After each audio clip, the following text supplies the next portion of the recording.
mayong buntag, a blessed and happy Sunday everyone. Sa akong mga higala, sa akong mga parente, mayong buntag na itong tanan. Karong adlaw, Domingo, o panahon o mao kaning adlaw aron kita magdahig o magsimba sa atong buhi nga Dios. Salmo 122 versikulo 1. Nagingon mga kaigsunan, mga parente, nalipay ako nga gignan ako nila. Tara, maato na kita sa balay sa Ginoo.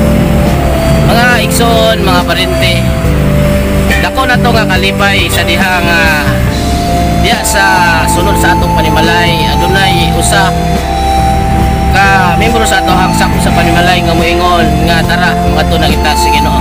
Like King David, mga higala, mga igsoon, ako mga parente, mingon siya, nalipay ako dako kaya kalipay tungod kay adunay nagsulti kaniya nga nagingon tara maato na kita sa balay sa Ginoo.